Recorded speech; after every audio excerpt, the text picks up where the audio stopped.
Estuvimos en el segundo libro de Samuel, en el capítulo 24, que es el último capítulo del libro, pero nos apoyamos mucho con Primera de Crónicas, capítulo 21, porque ampliaba el entendimiento. Y tratamos de conciliar entre algunas diferencias que hay en estos dos capítulos. Voy a hacer una precisión en cuanto al resumen de Angelita. Ella nos estaba diciendo que el Señor permitió que fuera tentado David. O sea, ¿qué pasó? El Señor estaba airado contra Israel. Nosotros ya vimos y estudiamos eso hace 8 días. Había un juicio pendiente sobre Israel. La Escritura no nos dice por qué el Señor estaba airado contra Israel. Seguramente por idolatría o por la rebelión de Israel, como siempre el Señor nos va a tratar en ese sentido, en nuestra rebelión. Y dice que se encendió la ira y aquí, en el capítulo 24 de Samuel, dice que incitó a David, pero nosotros sabemos y tenemos que ser fieles a lo que la Escritura dice, porque Santiago dice que el Señor no tienta a nadie, sino que cada uno es tentado de su propia concupiscencia, ¿cierto? Entonces, ¿cómo aclaramos esto? Lo aclaramos con Primera de Crónicas, capítulo 21, porque allí en Primera de Crónicas sí dice que es Satanás el que tentó a David. O sea, tenemos que fusionar esos dos versículos. Entendemos que el Señor estaba airado contra Israel y permitió que David fuese tentado por Satanás. O sea, el que tentó es Satanás. En tanto, Satanás es un instrumento de Dios aquí. Fíjense que el Señor a veces usa a Satanás para traer juicio. Y también el pecado de David escondido, que era su orgullo, ¿no? Porque lo que vamos a ver aquí es que este censo que David hace, lo hace por orgullo. El Señor entonces usa esto para traer un juicio sobre Israel. Eso es lo que nosotros comprendimos. Y nos apoyamos un poquito, inclusive, recordando el asunto de Job, como Job, Dios quería tratar a Job en un asunto interno en su corazón y permitió, o más bien habló con Satanás para que Satanás tocara a Job, y ustedes conocen la historia. Entonces quería hacer esa precisión para que entendamos que no es el Señor el que tienta, sino que Satanás es el que tienta. Pero el Señor permite que nosotros caigamos en ciertas tentaciones, porque el Señor va a trabajar a través de esas tentaciones nuestro corazón. Y eso era lo que quería hacer aquí el Señor con respecto al corazón de David, pero también estaba tratando el corazón del pueblo. ¿Qué dice Angelita? Sí, Martica, así es. Pero mira que yo lo leí también así. Pero Satanás se levantó contra Israel e incitó a David a que hiciese el censo. Él fue el que lo tentó, no Dios. Él fue el que lo tentó. ¿Pero por qué? Porque Dios lo permitió. Porque Dios lo permitió. ¿Y cuándo lo permite? Cuando quiere enseñarnos algo que Satanás nos tiente. Eso creo que lo leí de esa manera, pero de pronto no sé si se entendió mal. Pero de todas maneras, gracias por tu observación. Bueno, está bien. Gracias, Angelita. Este capítulo es impresionante porque David cometió en toda su vida, digamos que los dos pecados que aparecen registrados de la vida de David no es porque no hubiese cometido más, porque David era un hombre pecador. Pero los dos pecados que atentaron directamente contra Dios y que el Señor aborreció es el pecado con Betsabé y el que cometió contra Urías, y este pecado del censo. La Escritura no le registra a David, digamos que otros pecados graves. Y de ambos pecados, como concluimos en el libro, el Señor se glorificó, porque David tuvo muchas esposas, David tuvo muchos hijos, y fíjense que el hijo que Dios escoge para que se siente en el trono de David después de su muerte es a Salomón. Y Salomón es el hijo de Betsabé. Recuerden que él tiene un primer hijo que muere y luego tiene a Salomón. Y Salomón es el hijo que Dios ama. Y es curioso que el profeta Natán va y le dice a David, este hijo es amado de Dios, y por eso es que David le coloca Gedidías. Ese es el nombre de Salomón, el amado de Dios. Dios lo ama, ¿por qué? O sea, con esto concluimos, porque el Señor en su gracia, en el perdón, nosotros leímos el Salmo 51 cuando estuvimos estudiando este episodio en la vida de David, en ese arrepentimiento profundo de David y luego en la restauración de Dios a la vida de David, le permite entonces nacer un hijo que sí es aprobado por Dios. Es un hijo que sí ama, es el hijo fruto del arrepentimiento, fruto del perdón. Y nosotros entendemos que la gracia de Dios está sobre David, aceptando ese hijo y cubriendo completamente el pecado de David. Yo creo que David veía a Salomón y Salomón le recordaba algo, le recordaba su pecado. Era casi que imposible que él no mirase a Salomón y recordase lo que había hecho, la abominación que había cometido. Pero también Salomón le recordaba la gracia y la misericordia de Dios. Eran esas dos cosas. Por un lado, lo que había hecho terrible, en mandar a matar a uno de sus valientes, como era Urías. Y por otro lado, era cómo el Señor había pasado por alto su pecado. No había muerto a David porque David era digno de morir por ese pecado, pero cuando veía a Salomón, veía la gracia, la misericordia, la restauración de Dios con él. O sea, eso era maravilloso. Es un contraste allí de esas emociones, ¿no? Por un lado, mi pecado, pero por otro lado, la misericordia. Esa es la gracia de Dios. Y finalmente, cuando David comete este pecado del censo, pasa lo mismo. Como el Señor, a través de esta situación, va a juzgar en David, sí, va a juzgar su pecado de orgullo, de altivez, para que David entienda que él no es el que está reinando sobre el pueblo, que el pueblo le pertenece a Dios, que él es el único el que tiene el poder de censarlo y él es el único que dice cuándo se hacen los censos. En este caso, ese censo surgió del corazón de David por tentación, ya lo explicamos, y hasta Joab, como dice la escritura, estaba, digamos que extrañado y le parecía que eso era como abominable. Decía, no, esto no debe hacerse. Joab, que nosotros hemos hablado de Joab, como ese varón impulsivo, como ese varón que no hace y no tiende a hacer la voluntad de Dios en muchos aspectos. Y Joab estaba, digamos que estaba un poco como extrañado y diciendo, no debió haber el rey hacer esto, no debe hacer esto el rey, y le reconviene, pero David no oye, porque de parte del Señor estaba determinado que se hiciera esto. Entonces, vemos cómo allí en este monte, donde el ángel de Jehová, cuando va a atacar a la ciudad, David, se le abren los ojos a David, y no solo a David, porque dice que David estaba con los ancianos de Israel, y ellos pueden ver el ángel de Jehová.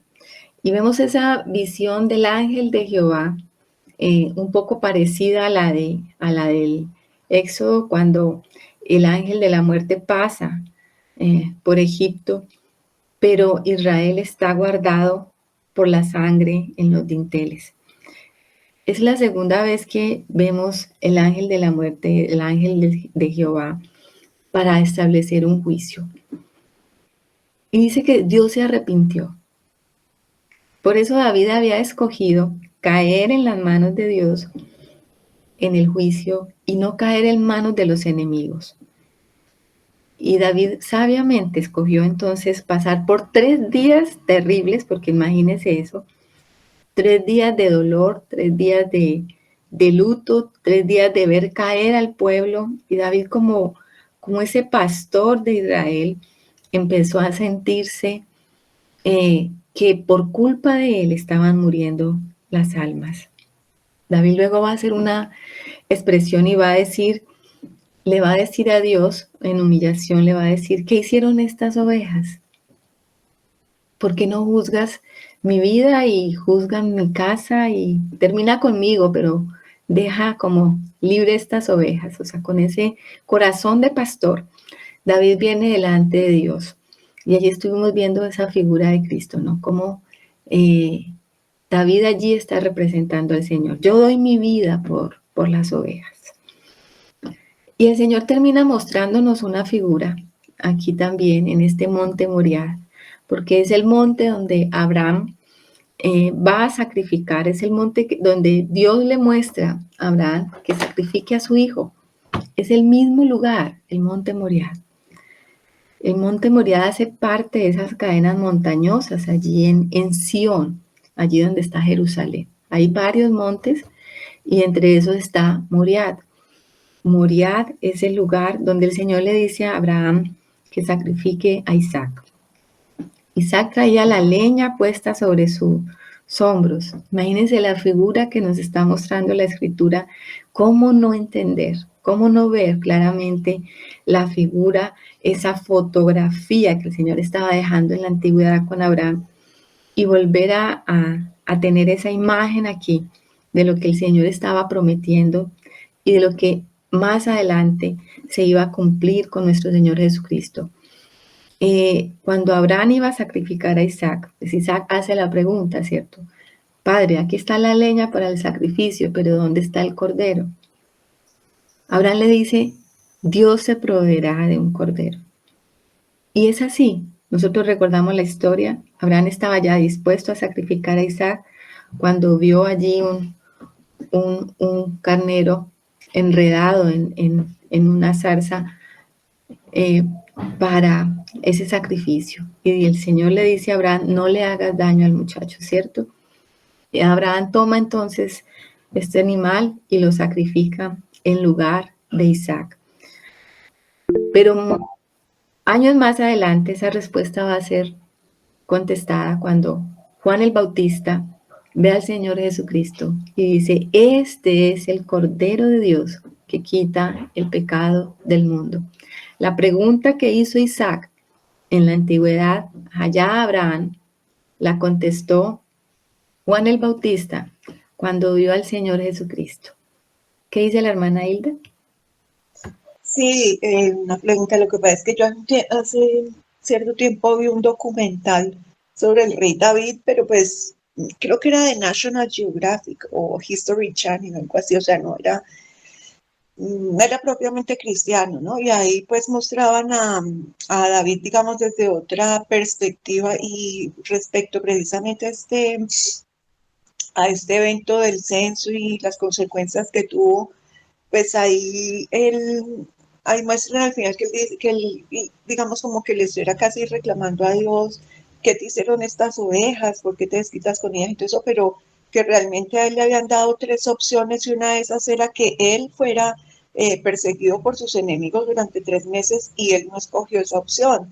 Entonces, que decía, pues, que había como una contradicción ahí, ¿no? O sea, él digamos, como casi que decían, salvó su pellejo y después estaba como reclamando al Señor que porque él le había mandado peste a la gente cuando eso era lo que él había escogido.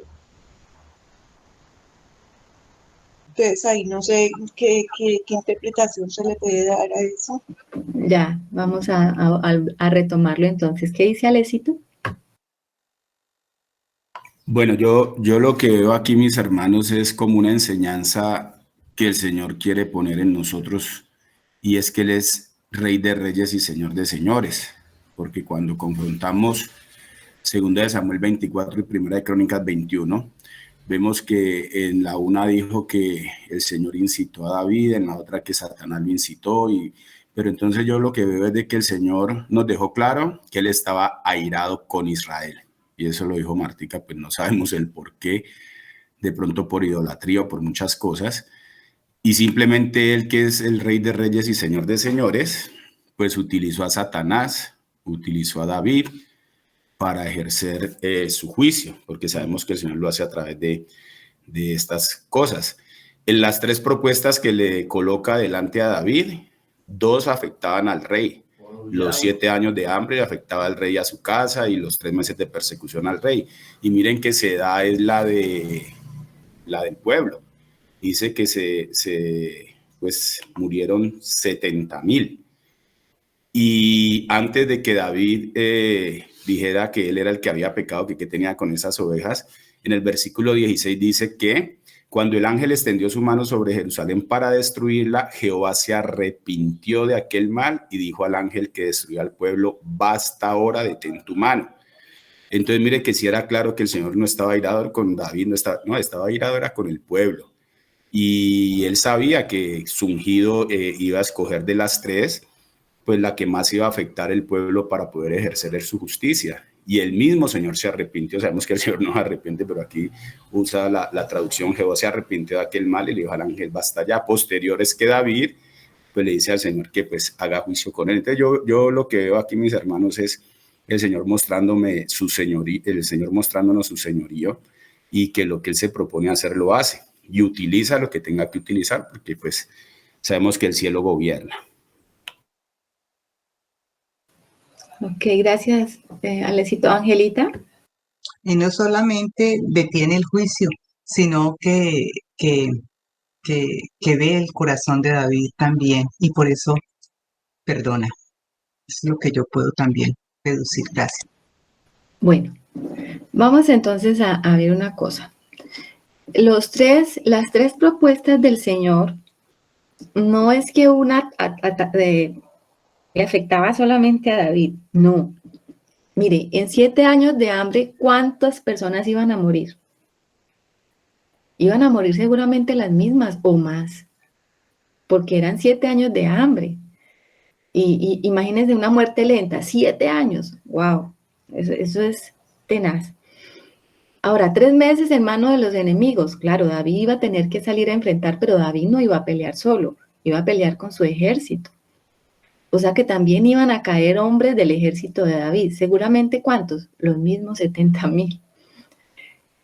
Entonces, no es que David escogiese una que fuera más fácil para él, no. En las 3 opciones, el pueblo iba a perecer, porque el Señor había determinado, como decía ahora Alex, ese juicio. Pero David sí tuvo aquí una sensibilidad, que es la que nosotros debemos rescatar y aprender del rey David, y es que él prefirió caer en manos del Señor. O sea, cuando nosotros estemos en una situación similar, decidamos que el Señor sea el que traiga el trato. Esta peste, pues era lo que él había determinado por 3 días, y venía así como que era el ángel de Jehová el que venía a establecer directamente ese juicio, y David dijo: pues yo prefiero que sea el Señor. ¿Por qué David dice esto? Aquí lo que estamos viendo es el corazón de David, porque David conocía de la misericordia de Dios, porque ya David había sido perdonado, porque ya David había sido liberado por el Señor después del pecado con Betsabé. Entonces, basado en el conocimiento que David tiene de Dios, él escoge esto, y eso es lo que la Escritura nos está dando como principio para que nosotros entendamos. Yo sé que la National Geographic y todo esto, pues, o el History Channel va a poner a David como un simple hombre, y de pronto no van a poder ver lo que hay detrás, el sentido espiritual que tiene la palabra. Y ellos, pues, obviamente, el libro de Samuel es un libro histórico y pueden leerlo como un libro histórico y pueden interpretarlo como un libro histórico. Pero nosotros estamos viendo aquí lo que espiritualmente pasó con David. David quería meterse, era bajo el juicio directo de Dios. Eso es lo que él escoge. Y el resultado de eso, pues nos va a decir que David hizo bien. Porque fíjense, cuando el ángel de Jehová está allí para atacar, digámoslo así, a Jerusalén, el mismo Señor se arrepiente. O sea, David sabía que eso podía pasar con el corazón de Dios. Y vemos entonces que el Señor el ángel de Jehová es detenido y allí pasa algo maravilloso, y es que Dios le va a mostrar a David dónde quiere que se haga y se construya el templo. El templo de Israel, ese templo que luego va a construir Salomón, es idea de David. Nosotros no podemos olvidar eso. Debería llamarse el templo de David. Se llamó luego el templo de Salomón porque él lo edificó. Pero David fue el que se propuso en su corazón edificar esta casa. Y Dios en su misericordia le va a mostrar a David a través de esta situación dónde es que debe ir ese templo. Y se lo muestra a través de esta situación. El ángel de Jehová entonces está allí listo, David está humillado y el ángel de Jehová se detiene en un lugar específico que es allí, el monte Moriah, y en el monte Moriah había alguien y tenía una era justamente en la cima de ese monte. Y era, Anita me corrigió, me dijo que no era Araúna, que era Arauna. Vamos a hacer la corrección. Era Ornán o Arauna, un jebuseo. Y estuvimos hablando de lo que significa el jebuseo. Ustedes saben que cada uno de esos enemigos de Canaán, que estaban en la tierra de Canaán, descendientes de Canaán, estos jebuseos también eran descendientes de Canaán.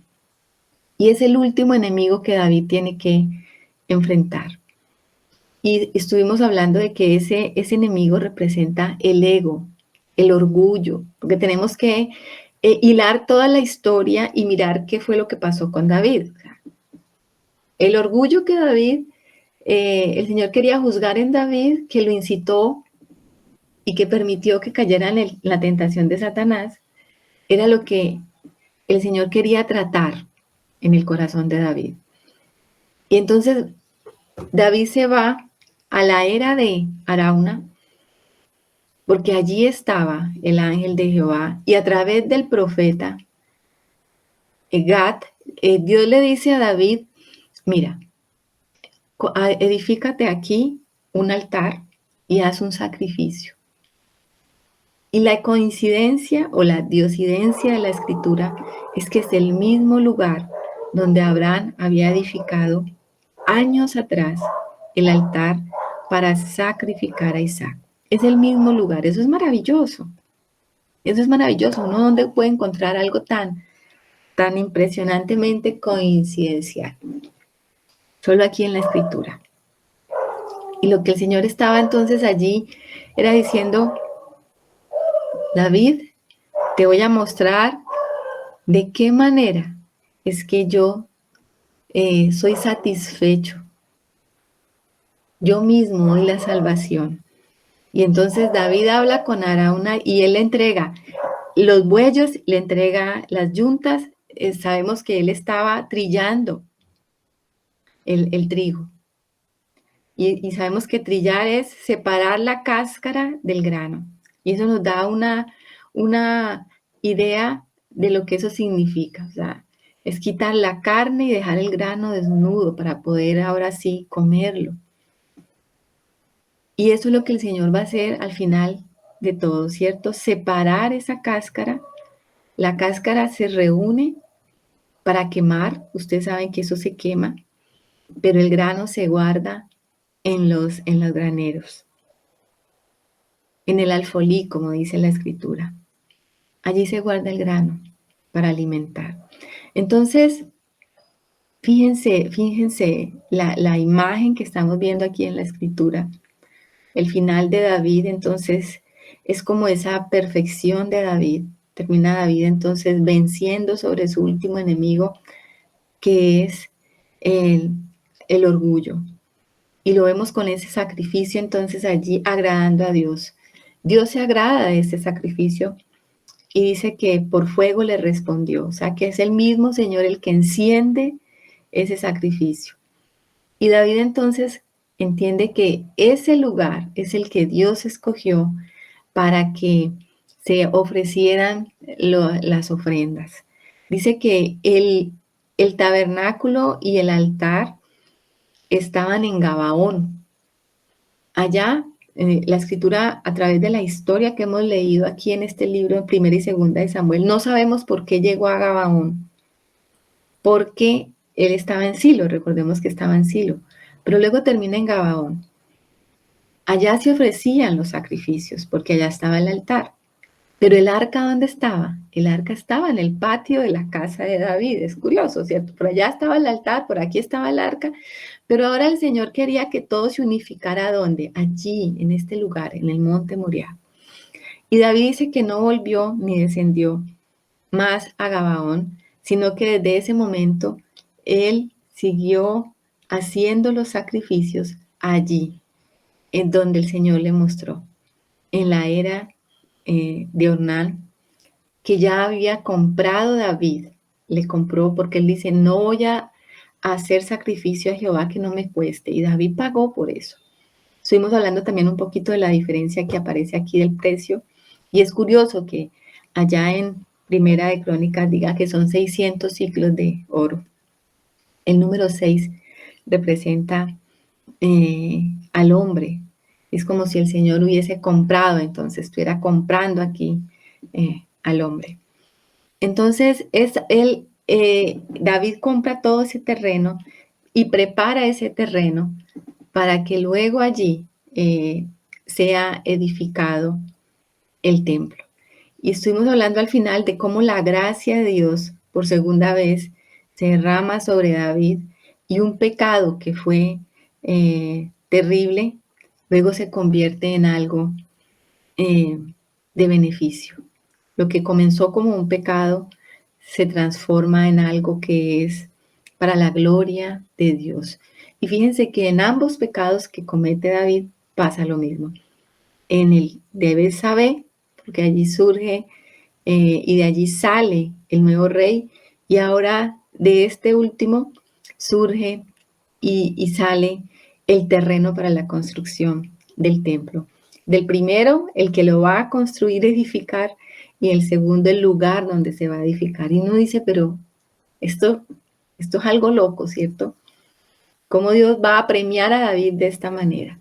Y la única manera de entender esto es que la gracia de Dios está por encima de nuestro pecado y es la manera en que el Señor nos está mostrando su gracia divina, lo que no nos merecemos.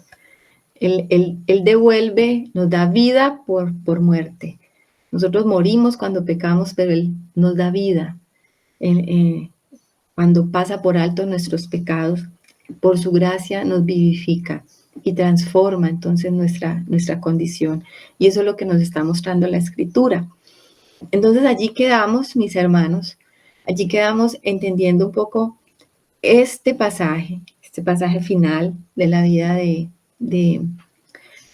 el final de la vida de David. Todavía no hemos visto el final porque vamos a tener que seguir leyendo la Escritura para entender el final de la vida de David, pero aquí estamos viendo los acontecimientos finales en la vida de David con respecto a este último pecado que él comete. Germancito. Buenos días, yo veo la manito de Hilda levantada, no sé si se le ha quedado levantada o la levanto primero que yo ahorita. Sí, se me quedó levantada, yo la bajé. Ah, bueno. Yo veo dos cosas ahí bien importantes con esto que nos está hablando el Señor, precisamente con estos dos pecados tan marcados de David, ¿no? En el primero, pues con Betsabé, pues podríamos decir lo que se manifiesta de una manera externa muy, muy notorio, aunque pues finalmente pues todas las cosas nacen del corazón del hombre, del corazón caído. Pero cómo ese pecado que tuvo esa manifestación afuera tuvo una repercusión tan grande en la vida de David, y cómo de ahí pues el Señor le permite a David cuando es el hijo aprobado, pues confirmarlo, y de ahí hay una promesa grandísima con Salomón. Pero ahora veo un pecado que es como mucho más interno, como mucho menos visible, por decirlo así, a los ojos de los demás, que era el orgullo. Entonces, como el Señor va cada vez hilando más delgadito en la vida de sus siervos, y como tantas cosas que que externamente obviamente representan batallas muy duras para nosotros. Vuelvo y digo, al final pues todas las cosas salen del corazón y traen esas consecuencias, pues tenemos que recibir el trato del Señor y de ahí vendrá ser promovidos a, pues a un nivel espiritual donde el Señor se glorifique más en nuestra vida. No, no donde seamos nosotros más grandes, sino donde el Señor sea más grande en nosotros.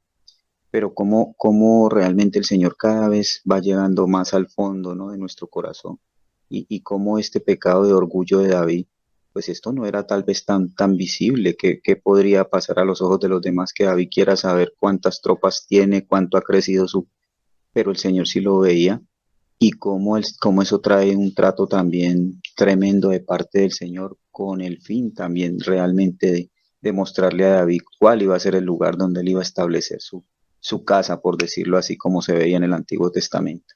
Entonces, pues yo creo que eso también tiene que ver con la iglesia, ¿no? Que eso tiene que ver mucho con nosotros en este tiempo, donde tantas cosas externas que el Señor nos ha dado victoria, pero mientras nosotros no estemos realmente dispuestos a que aún lo que no se ve, porque nosotros se pueden ver afuera todas las cosas y los resultados de lo que se haga o se deje de hacer, pero lo único que no se puede ver son las intenciones del corazón.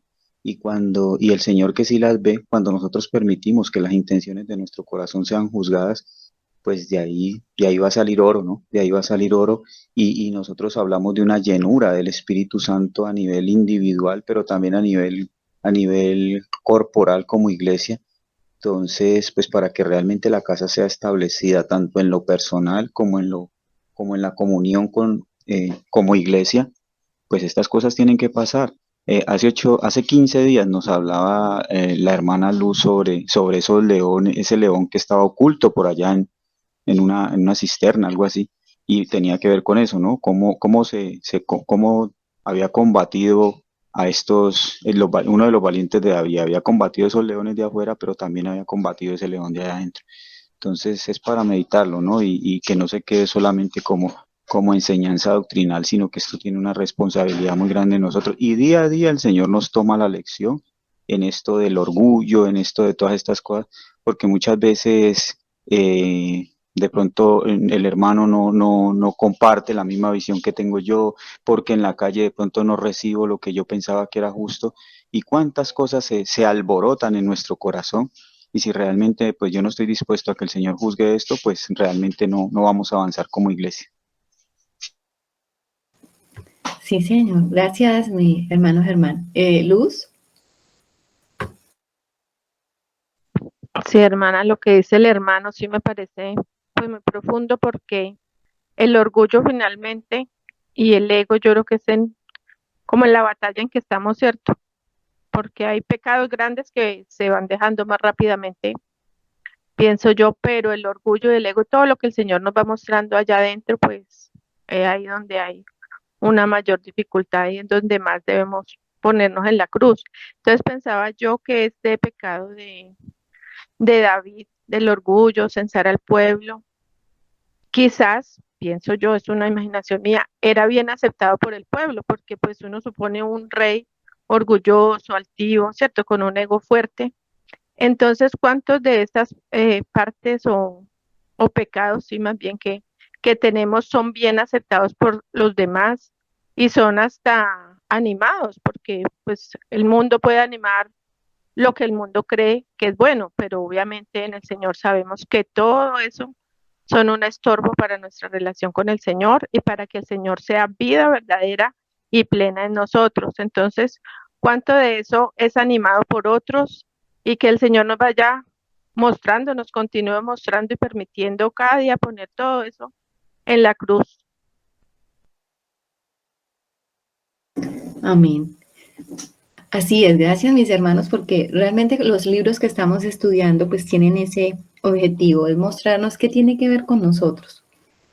Nosotros venimos estudiando desde Primera de Samuel el problema del pueblo, vimos el problema del sacerdocio, cómo el Señor levanta a Samuel, cómo el pueblo pide rey, cómo Dios les da primero a Saúl lo que representa a Saúl.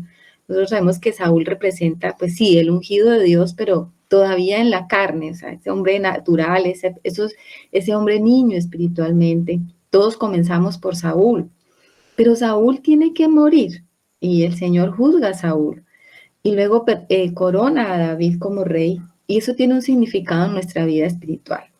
Nosotros vamos pasando por esas diferentes etapas de reinado, porque yo les había dicho que nosotros queríamos llegar hasta el reinado de Salomón, porque estos 3 reyes son muy importantes para nuestra comprensión espiritual.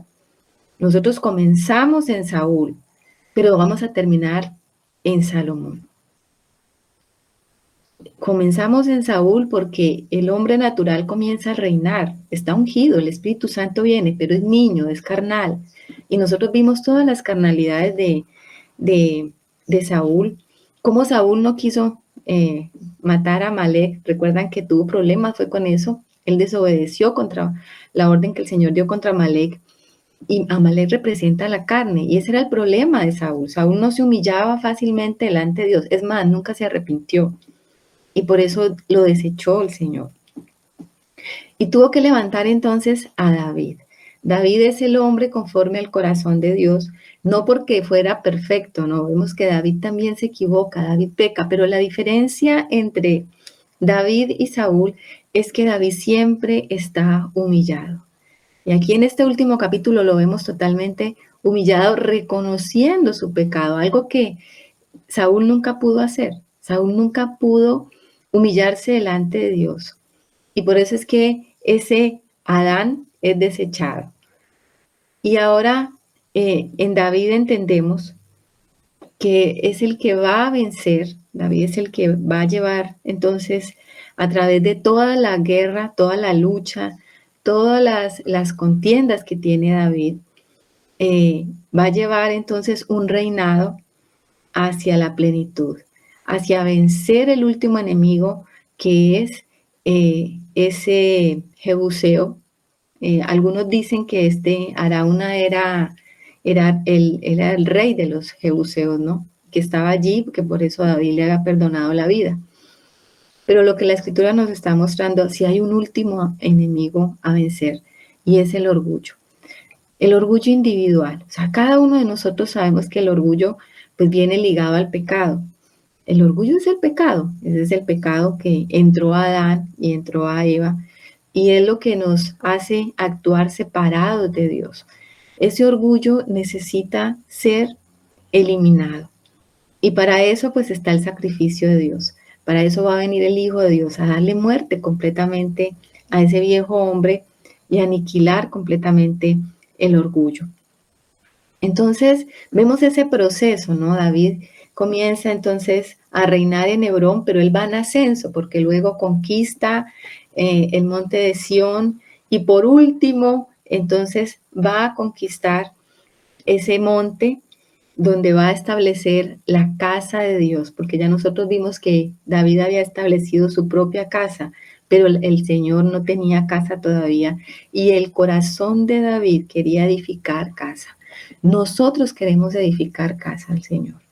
De hecho, cuando nos reunimos, hemos entendido que somos la casa de Dios donde Él quiere morar, pero la casa del Señor tiene que estar libre de la mano del hombre, del orgullo del hombre.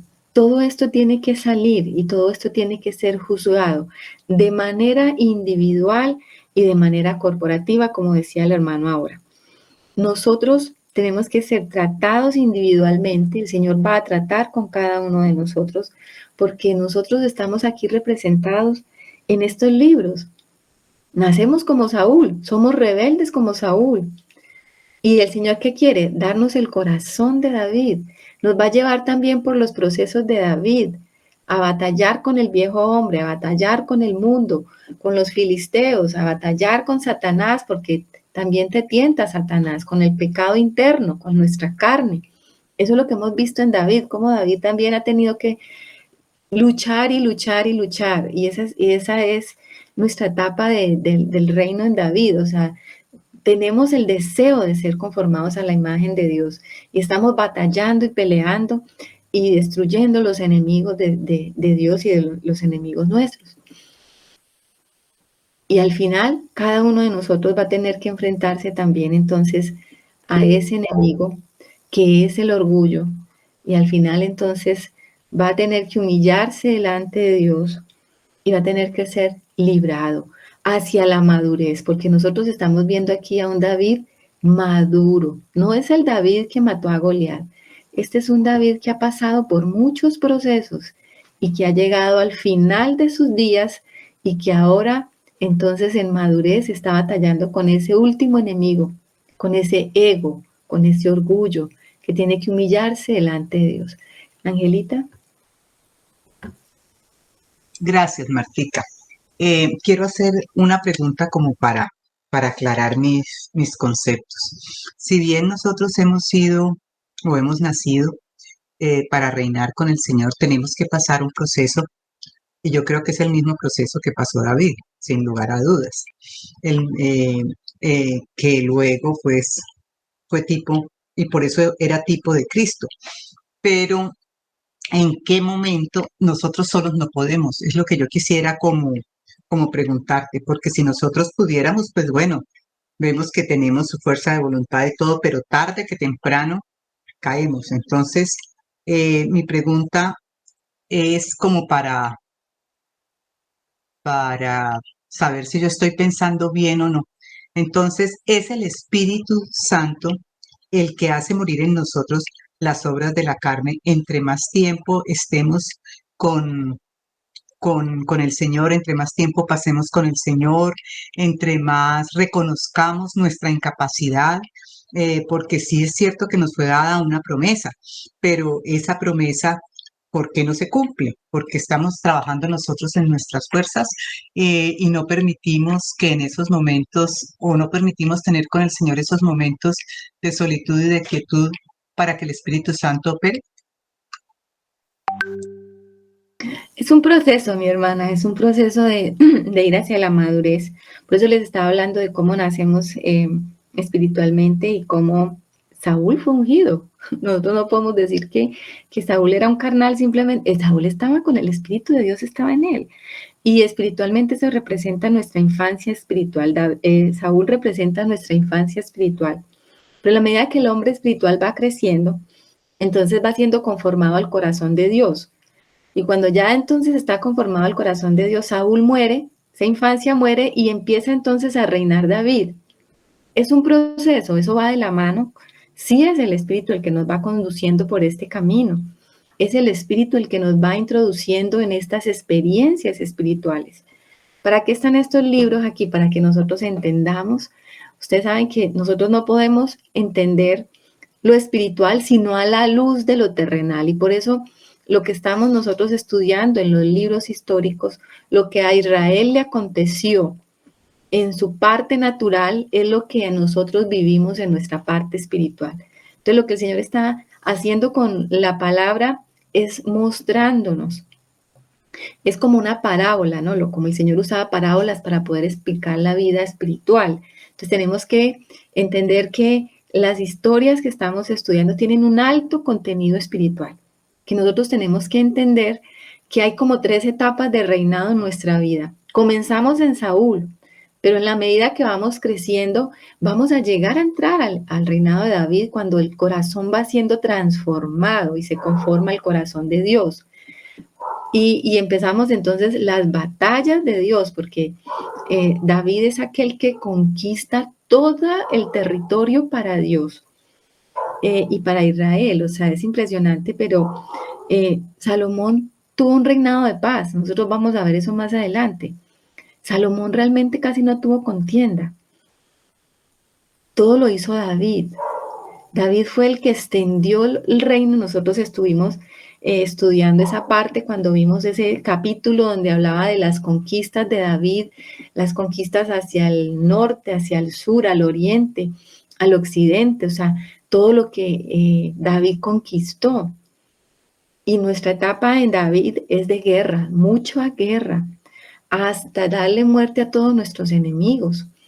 Y también como el Señor entonces por su gracia nos va a llevar a esa plenitud, a esa madurez, porque lo que nosotros estamos viendo aquí es un rey David maduro, es un rey que va a vencer aún sobre ese último enemigo que es el orgullo. ¿Qué dice mi hermana Yamilet? Gracias. Sí, muchas gracias. También quería, pues, en medio de escuchar, pues, la palabra y meditar en ella, el Señor habla y va mostrándose eso que también está escondido allí, como lo ha dicho mi hermana, tantas cosas que el Señor nos va mostrando a través de su palabra y va hablando a nuestro corazón. Y sabemos que David es un tipo de Cristo, en donde fue llevado y fue mostrado, y cada uno tenemos que llegar a eso y en un momento dado ver el pecado, de cómo el pecado y la paga del pecado es muerte, pero ahí en ese monte Moriah, en esa muerte de Cristo, en nos compró, nos redimió. Dice que David pagó un precio al Jebuseo, que es un enemigo y lo estamos viendo como ese ego y ese orgullo que batallamos a diario, como decía la hermana. Entonces, de cómo el Señor pagó ese precio y ya puso su vida en nosotros, o sea, sí se pagó un precio y ese precio ya nos da esa capacidad de en el espíritu, dice la palabra, ser fortalecidos en el hombre interior por su espíritu y ya no somos nosotros ni en nuestras fuerzas, sino que ya el Señor pagó el precio y ya es una realidad. Y en la medida que veamos esa realidad y esa realidad se empiece a establecer en nuestra vida, en nuestro corazón, venga esa luz de que ya ese ego ya está vencido, de que ya ese territorio donde estaba ocupado por ese enemigo ya le pertenece al Señor y solamente el Señor, porque pagó el precio y que está en nosotros por su espíritu, puede vencer ese enemigo y eso es lo que tenemos que creer y en fe y con esa confianza que el Señor lo puede hacer, es que nos podemos presentar en humillación para que también ese enemigo diariamente sea vencido en nosotros y ese territorio sea conquistado para el Señor en humildad, humillación y delante de Él, confiado siempre en la obra que hizo el Señor ahí en el Monte Moriah, ahí donde pagó ese precio por cada uno de nosotros y ese territorio fue arrebatado del enemigo y ya nos pertenece y ya ha sido conquistado, pero diariamente subiendo al monte, como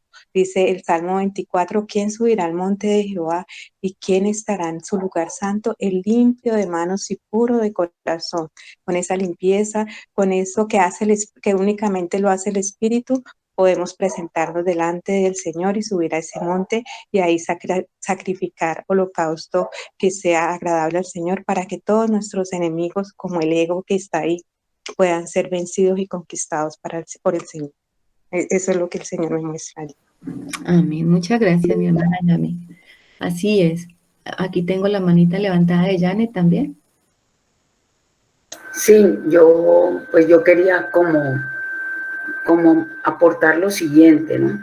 Yo pienso que la obra del Señor, pues digamos, en cada uno de nosotros, pues tiene un proceso distinto, digamos, desde el momento en que somos ungidos, o sea, en que somos bebés espirituales y empieza nuestra vida en Cristo realmente, pues vamos entendiendo, digamos, los procesos y digamos como que aplicar una receta, digámoslo así, no quisiera como utilizar esa palabra, pero para todos va a ser distinta, porque puede que Janet, digamos, en su crecimiento tenga una dificultad y eso se corresponda todavía a, a, a, a mi condición de niña, pero puede que ser que en otras áreas, digamos, yo ya esté avanzando en la formación de mi carácter, en madurez.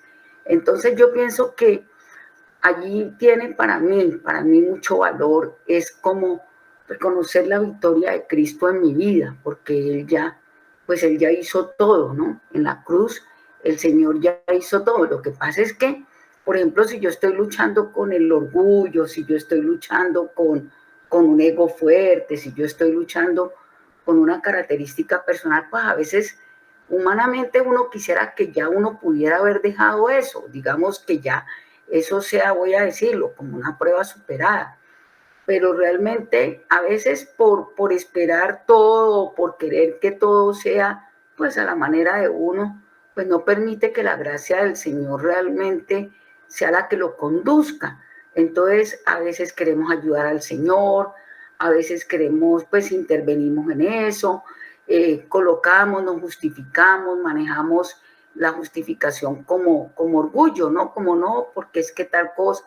Entonces pienso que para mí ese caminar, esa vida está llena de pequeñas victorias, o sea, de pequeñas victorias que yo misma tengo que ir viendo y tengo que ir analizando en la medida en que yo me exponga a la luz, en la medida en que yo me haga consciente de que en mí todavía hay eso, pues yo voy a poder, digamos, entender que me falta, entender que necesito el Espíritu Santo para poder, digamos, ser perfeccionada en el amor de Dios. Amén. Bueno, gracias, mi hermana. Germancito. Sí, yo quiero algo muy corto para que sigamos avanzando con la enseñanza. Angelita hablaba sobre realmente cómo hacer morir esa carne y pues se hablaba que era con el Espíritu Santo, que no éramos nosotros. Pero yo pienso que eso es cierto, pero el Señor nunca va a obrar en nuestra vida si nosotros no nos ponemos en acuerdo con Él. Entonces tiene que haber una disposición en mi corazón, tiene que haber una preparación en mi corazón y esa corresponde a nosotros, esa es la responsabilidad nuestra de que se establezca la voluntad del Señor, porque pues nosotros siempre queremos hacer la nuestra. Entonces pienso yo de que la verdad, todo esto nos tiene que llevar a madurez y la verdadera madurez de la iglesia no se mide en la doctrina que se está estudiando, sino en el grado de obediencia al Señor, porque el grado de obediencia pues confirma, el mandamiento es vida en nosotros y en la medida en que yo más obedezco al Señor, pues más se está manifestando la vida de Cristo en cada uno de nosotros y realmente ahí es donde nosotros vamos creciendo, ¿no? En esa madurez y en esa gracia delante del Señor y delante de los hombres, dice la misma escritura. Entonces, así como daba el ejemplo Janet, pues nosotros de acuerdo, el Señor nunca nos pide a nosotros, nunca pide de nosotros lo que Él no nos haya dado primero. Entonces, de acuerdo al proceso en que va cada uno y de acuerdo a lo que hemos podido tomar del Señor, obviamente Él quiere darnos la plenitud de su Hijo a todos, pero de acuerdo al proceso en que vamos cada uno, pues yo también puedo ser responsable con eso que el Señor me ha confiado y puedo mostrar ese grado de madurez hasta donde me lo permite también. Entonces, ¿por qué lo digo? Porque ayer veíamos cómo Angie nos decía que ella pues tiene ese deseo en su corazón de compartir con los jóvenes.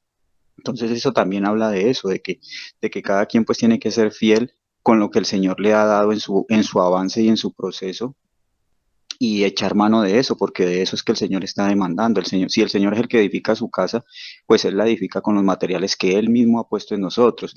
Pero lo complejo de todo es cuando a veces doctrinalmente creo que he entendido muchas cosas, pero son cosas que no se han hecho una conmigo y cuando viene la prueba, la situación, pues somos hallados faltos. Y eso lo digo por mí también, porque muchas veces el Señor le permite a uno vivir estas situaciones para que uno entienda que más que una cuestión doctrinal es una cuestión de obediencia, de querer comprobar que la voluntad del Señor es buena, es agradable y es perfecta para nuestra vida. Gracias, hermancito. La hermana Hilda.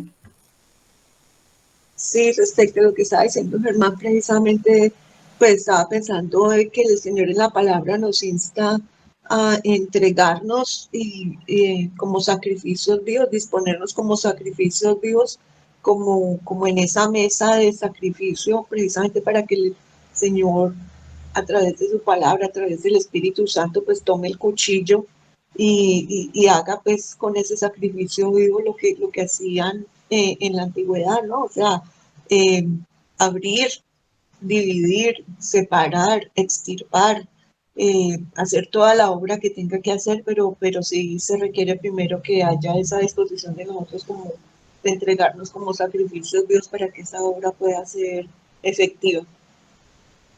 Ok, muchas gracias. Bueno, decirles a las hermanas, a los hermanos,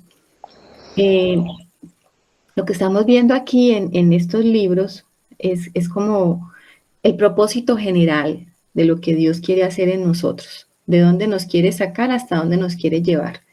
Él comienza con nosotros con un reinado en la carne y nos quiere llevar al reinado del reposo, de la sabiduría, que es Salomón, espiritualmente hablando.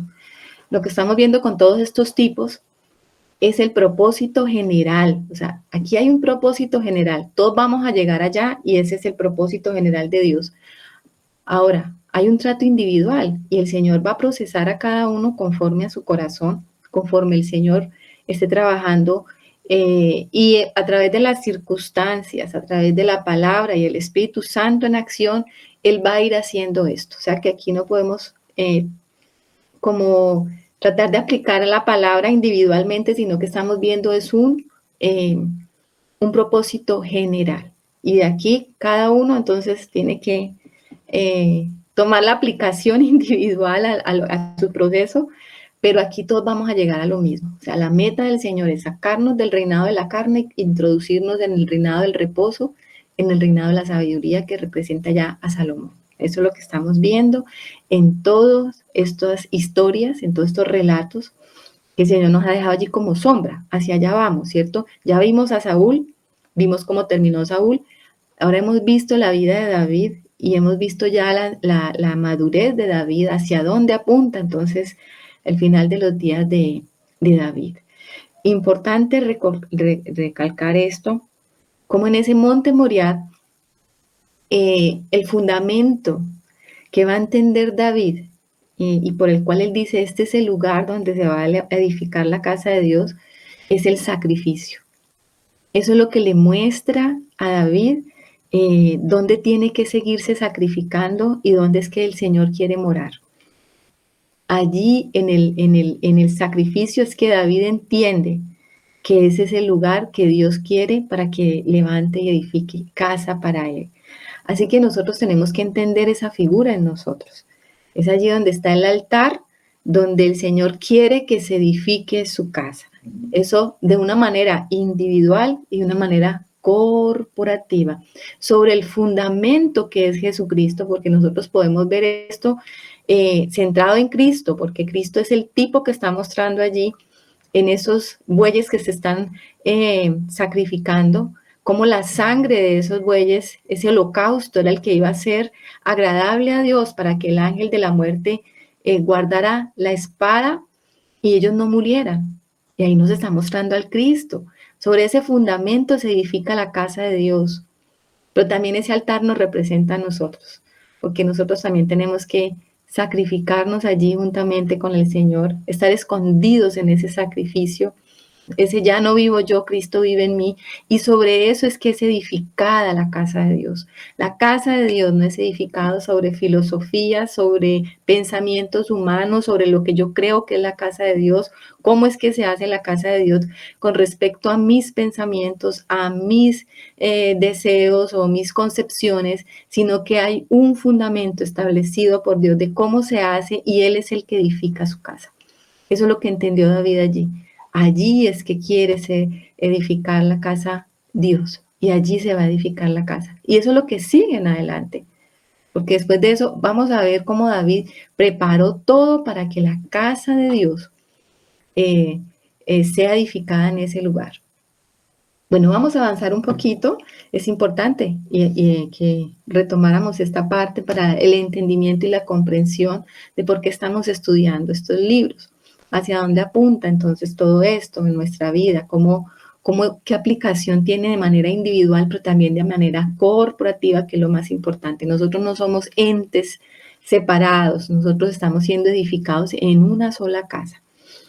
Entonces, para nosotros poder continuar la historia, tenemos que pasar al siguiente libro, que es Primera de Reyes. Estos libros, Primera de Reyes y Segunda de Reyes, también como Primera de Samuel y Segunda de Samuel, antes era un solo libro, ¿no? Los escritores de la Septuaginta lo dividieron en dos tomos, Primera y Segunda de Reyes, pero cuando uno estudia este libro, cuando comienza en el capítulo 1 y termina ya al final del último capítulo de Segunda de Reyes, uno va a ver una historia completa.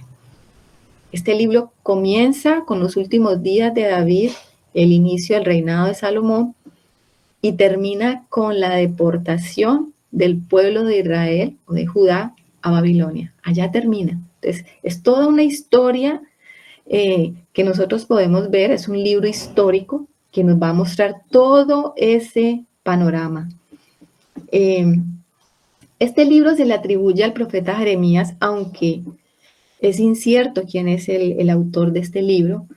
Algunos dicen que no puede ser Jeremías por algunas situaciones ya de imprecisión históricas con la participación de Jeremías. Entonces dicen que no pudo haber sido Jeremías, pero dicen que hay un grupo de profetas que tal vez escribió este libro.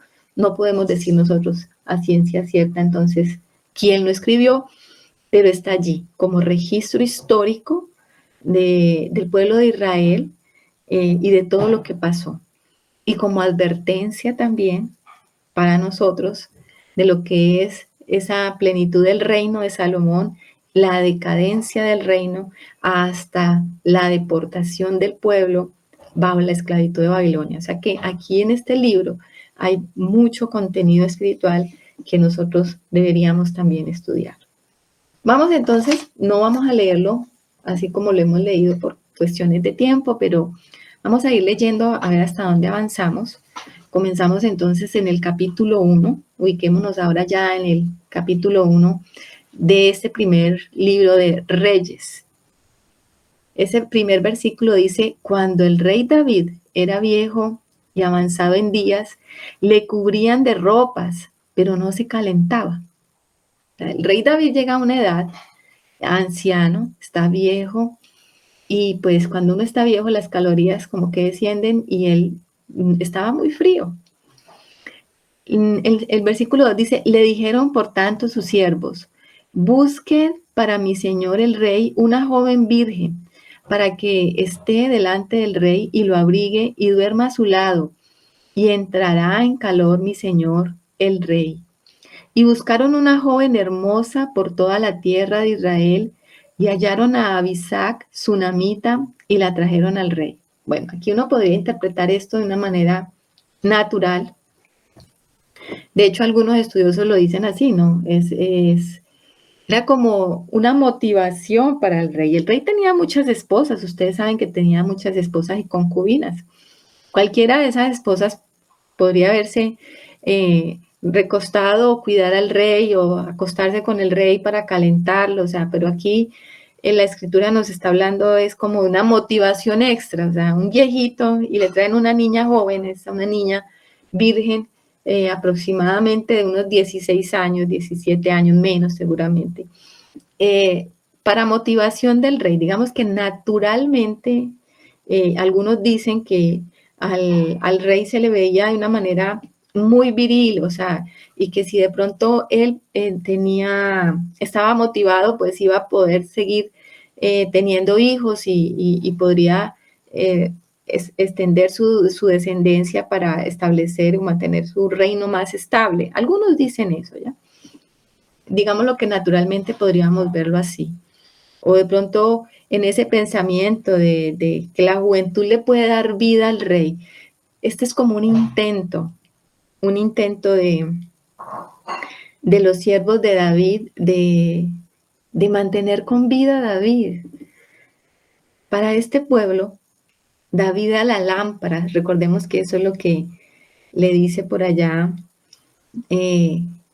este soldado, hermano de Joab, le dice, tú eres la lámpara de Israel, no volverá a ser a la guerra, no sea que se apague la lámpara de Israel. Imagínense eso, que se apague la lámpara.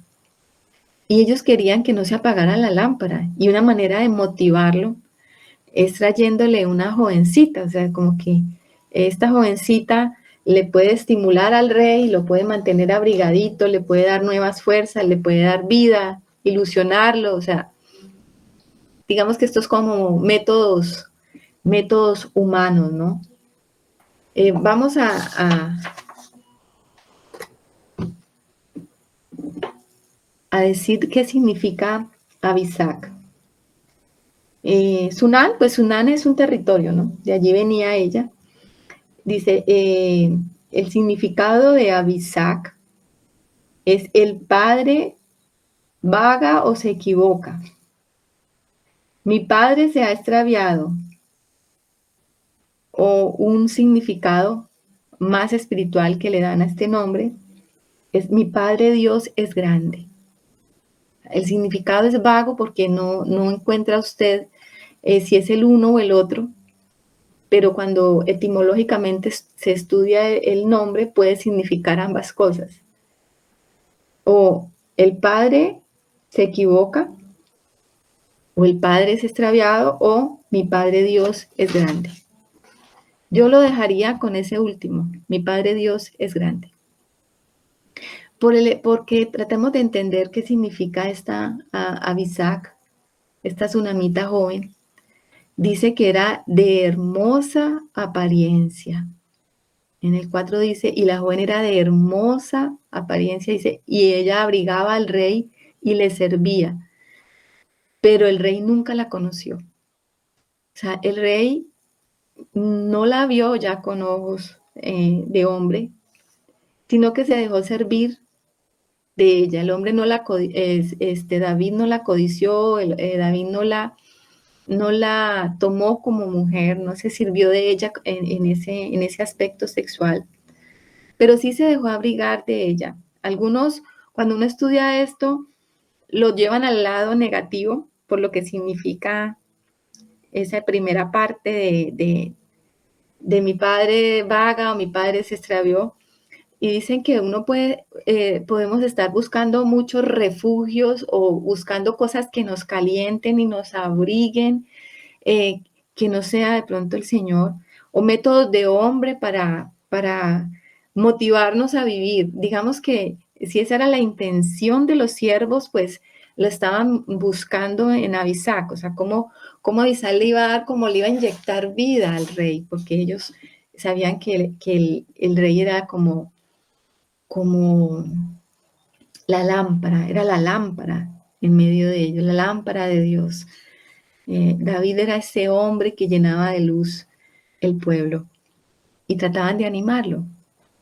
Pero por otro lado uno puede entender también que Abisac representa esa alma reposada, esa alma de niña, esa alma fresca, esa alma que ya no te genera pasión, sino que te abriga, que te sirve y que te lleva a cumplir el propósito de Dios, que no te genera problema, porque fíjese que esta niña empezó a servir a David, lo servía en todo, pero David no tenía con ella ningún tipo de pasión.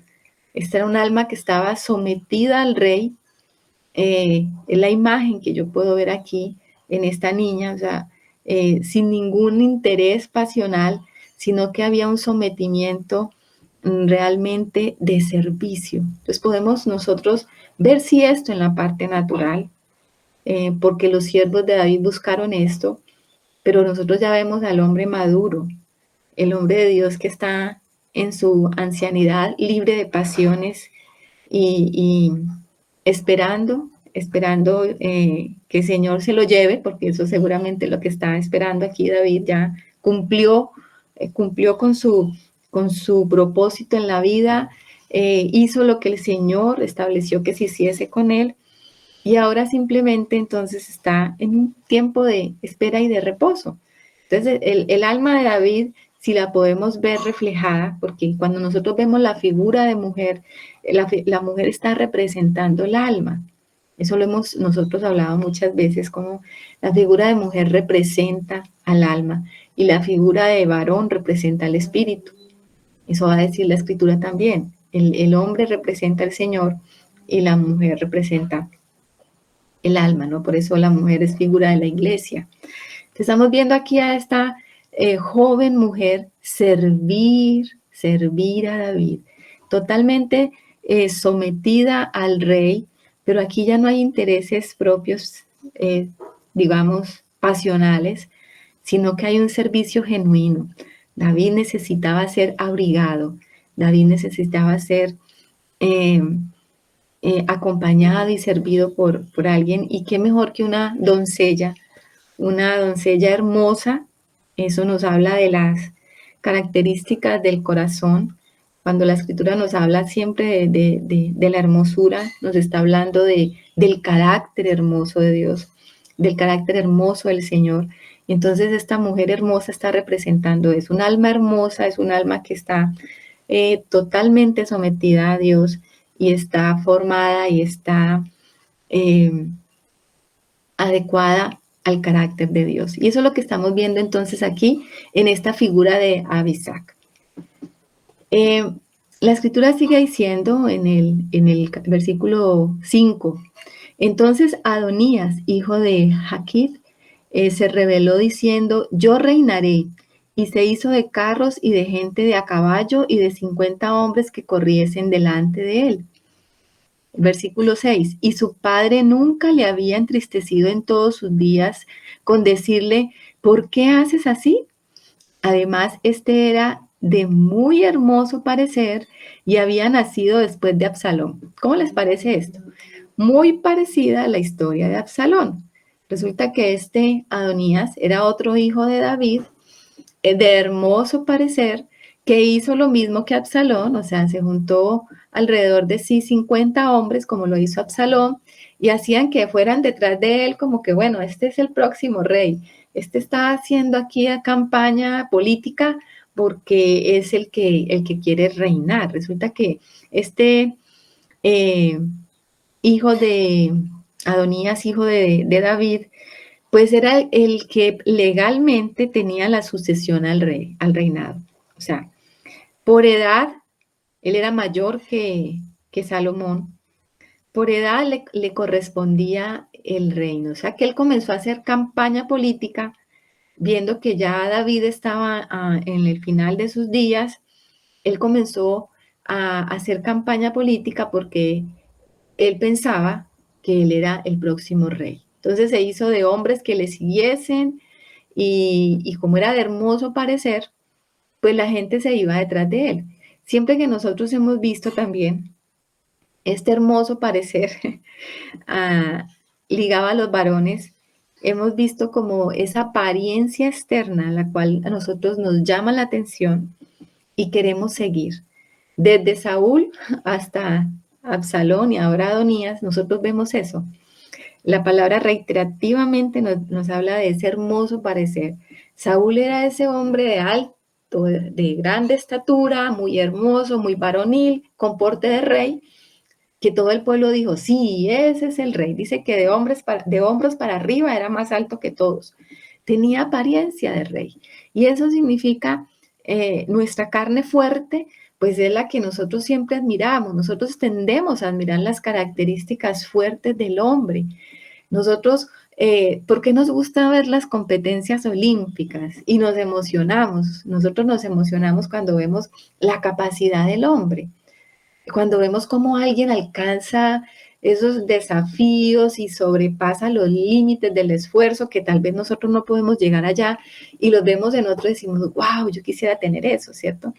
Pues Adonías representaba también eso, era atractivo, como hombre era atractivo, o sea, tiene pinta de rey, es de hermoso parecer. Recordemos que Absalón tenía esa cabellera larga, que era abundante, que cuando se la cortaba cada año, le pesaba por allá como 2 kilos, no me acuerdo cuánto nosotros estudiamos eso, y bueno, era una cosa impresionante, y ellos también empezaron a seguir a Absalón por esa apariencia física. Lo mismo estaba pasando aquí con Adonías. En el 7 dice, bueno, un detalle importante aquí,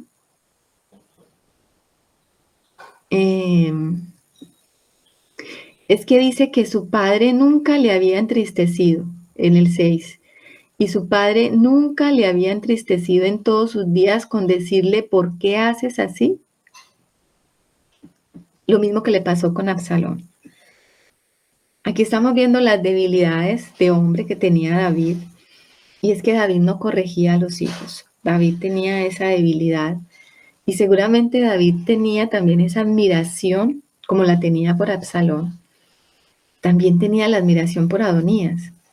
Y parece que David se complacía en mirar a Adonías y decir, a mí me gustaría que fuera Adonías el que reinara. Algunos comentaristas hacen esas, dicen eso, o sea, como que ven a Adonías, como que David veía en Adonías y lo veía hermoso y lo veía con esas cualidades, decía, bueno, de pronto podría reinar, porque hasta ahora David no había hecho nada por poner a Salomón en su lugar.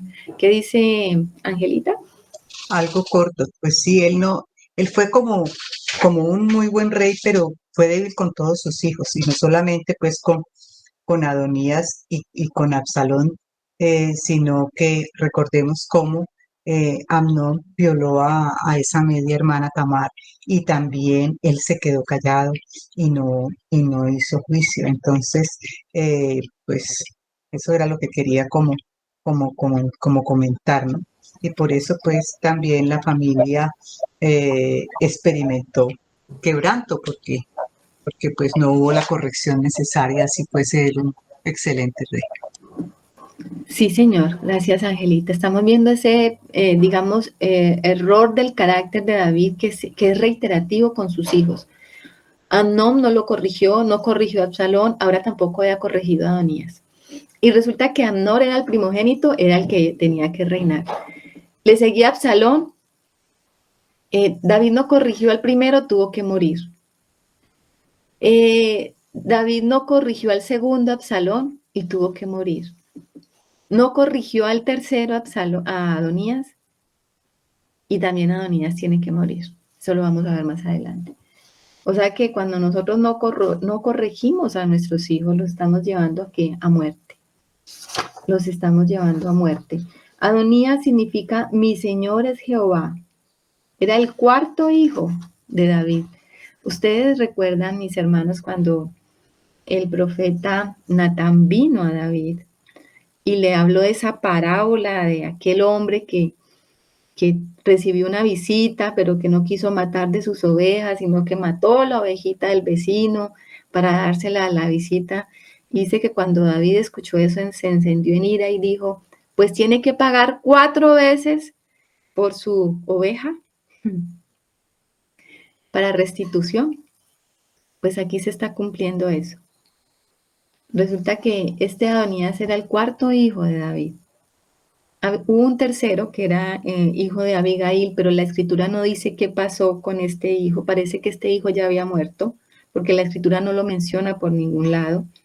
Y al no mencionar a ese hijo de Abigail, dice que la sucesión del trono le correspondía a Adonías, o sea que este hijo ya no estaba, o sea que David ya había dado, si no es ese hijo, es el otro hijo que tuvo con Betsabé, que murió, y ya había dado 4 hijos, o sea que de su boca, de los dichos de la boca de David salió esta sentencia, y en la vida de David se cumplió la sentencia.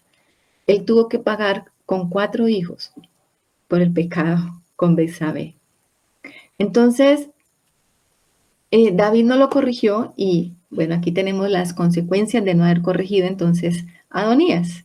El 7 dice, y se había puesto de acuerdo, mire con quién se puso de acuerdo, con Joab, hijo de Sarbia, y con el sacerdote Abiatar, los cuales ayudaban a Adonías.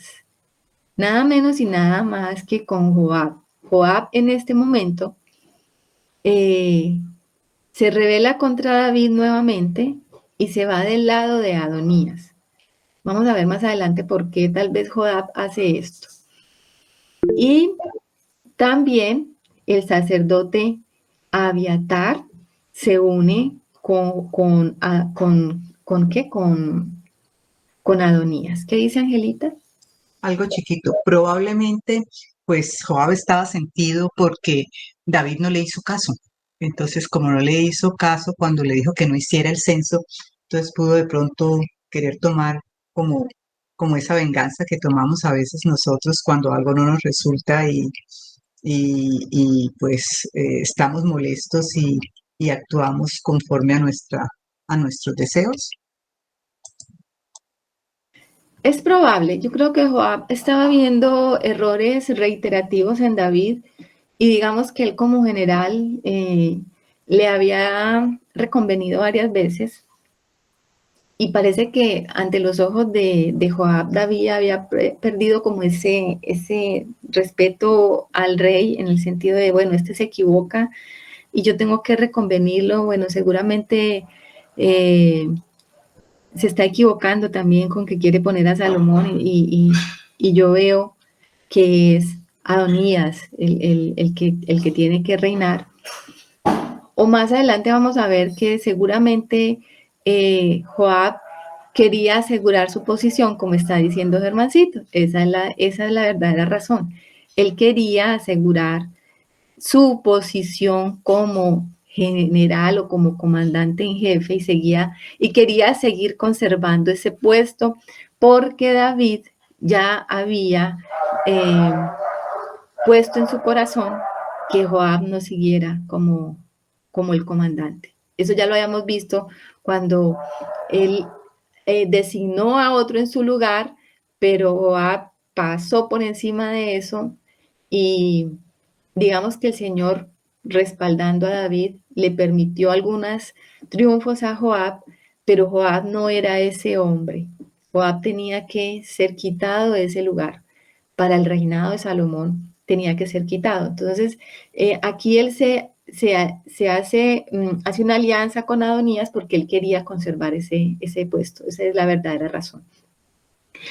En el 8 dice, pero el sacerdote, bueno, pero el sacerdote Sadoc y Benaía, hijo de Joiada, el profeta Natán, Simei, rey, y todos los grandes de David no seguían a Adonías. O sea, había una parte del gobierno de David que sabía quién era el escogido de Dios y no se fueron tras Adonías. O sea, a ellos Adonías les recordaba a Absalón. Ellos ya sabían quién era el que había sido escogido por Dios. Y ellos eran fieles entonces a Dios y querían respetar el mandato de Dios y no se fueron tras de Adonías. Dice el 9, y matando a Adonías ovejas y vacas y animales gordos junto a la peña de Zoelet, la cual está cerca de la fuente de Rogel, convidó a todos sus hermanos, los hijos del rey, y a todos los varones de Judá, siervos del rey. Fíjense eso. El 10 dice, pero no convidó al profeta Natán, ni a Benaía, ni a los grandes, ni a Salomón su hermano. O sea, él sabía quiénes estaban a favor y quiénes estaban en contra. O sea, que solamente convidó como a los amigos y a los otros los dejó a un lado. ¿Quién era? Vamos a recordar quién era Benaía. ¿Se acuerdan del que mató los leones? Que justamente estaba ahora haciendo referencia otra vez al que mató los leones. Benaía, hijo de Joiada. Ese es este Benaía, está aquí nuevamente, aparece registrado nuevamente. Él es el que mata a los 2 leones de Joab. Él es el que desciende al foso y mata el león. Y él es el que mata al egipcio. David, por causa de las hazañas de Benaía, lo pone como capitán de la guardia personal de David. O sea que este Benaía era muy fiel a David, estaba sobre los cereteos y peleteos, que eran como esos, y celeteos, perdón, que eran aquellos que eran como los guardaespaldas de David, extranjeros, y eran hombres valientes de guerra. Y este Benaía era el que estaba allí. A ese no lo convidó, porque seguramente David lo tenía muy cerca y David lo estaba proyectando hacia algo, ¿no? Este Benaía entonces va a tener una posición después, lo vamos a ver. ¿Dónde se reúnen? Se reúnen en un lugar junto a la peña de Soleet.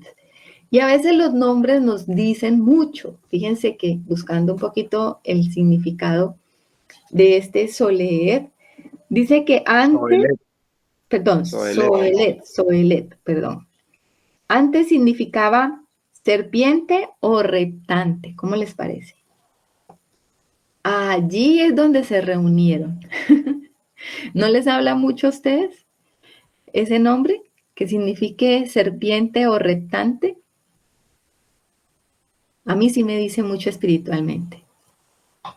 Resulta que lo que estaba haciendo Adonías en esta fiesta que él estaba convocando prácticamente era proclamándose como rey. Lo que seguía después de esto era que Adonías y el pueblo iba a seguir detrás de Adonías diciendo, él es el rey. Él se iba a autoproclamar rey. Y eso tiene que ver con la naturaleza de serpiente y con la naturaleza retante, que es la naturaleza de pecado. O sea que ese hombre viejo quería volver a levantarse y sentarse en el trono de David. Y por eso se están reuniendo allá en ese sitio, en Zohelet, junto a una fuente que se llama Rogel, que significa fuente del batanero. Resulta que esta palabra batanero es un oficio y viene de una máquina que se llama batán, que servía para hacer los textiles más tupidos. De ahí viene la raíz de esa palabra. El Rogel significa entonces fuente del batanero. O sea, ellos allí estaban hilando, estaban tramando algo, estaban haciendo algo.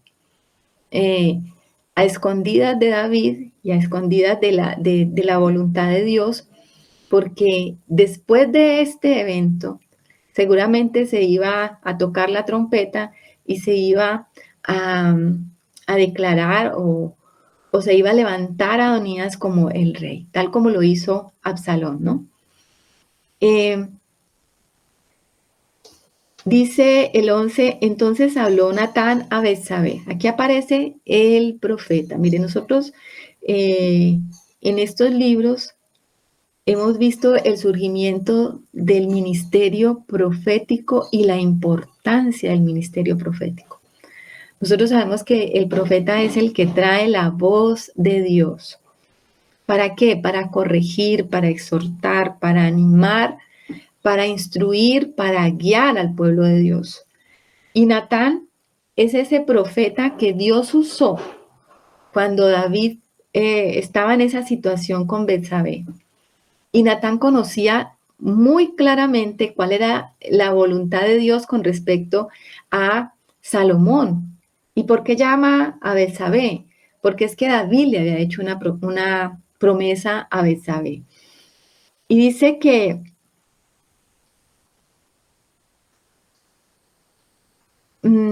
dice el 11, entonces habló Natán a Betsabé, madre de Salomón, diciendo, ¿no has oído que reina Adonías, hijo de Jaquit, sin saberlo David nuestro Señor?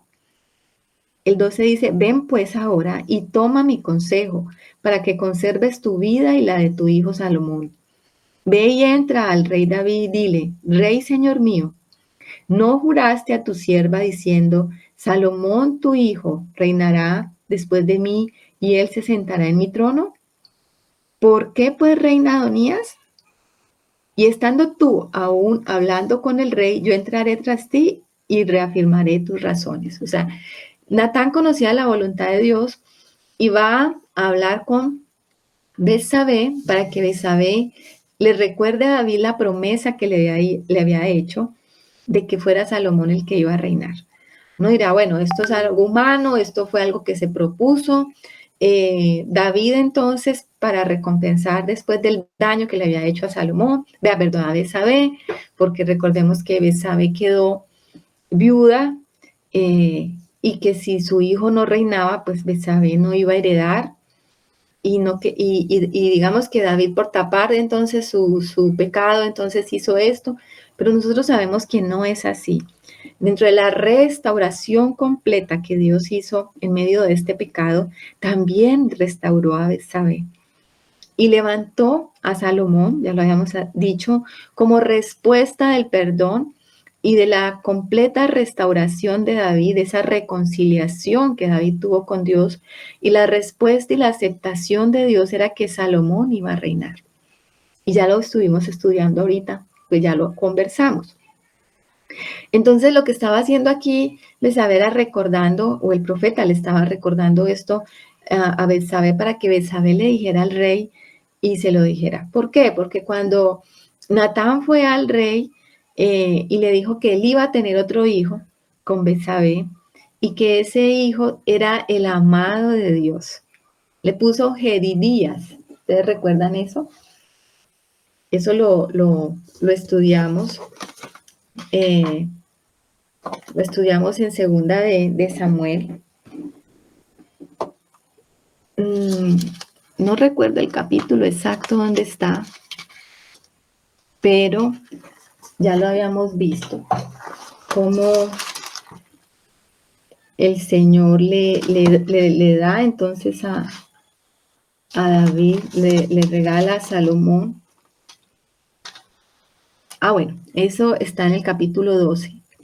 Dice el versículo 24, y consoló David a Betsabé, su mujer, y llegándose a ella durmió con ella, y ella le dio a luz un hijo, y llamó su nombre Salomón, al cual amó Jehová.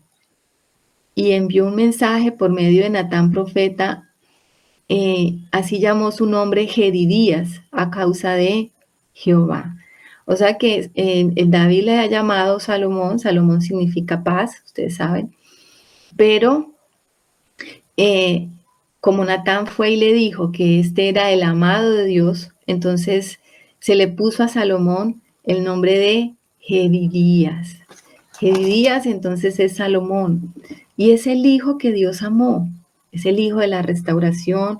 Es el hijo después de reconciliarse con David después de ese pecado.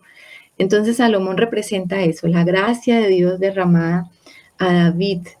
Es como la nueva vida que David iba a tener después de ese pecado, la restauración completa. Dice el versículo 15, entonces Betsabé entró a la cámara del rey y el rey era muy viejo y Abisac sunamita le servía.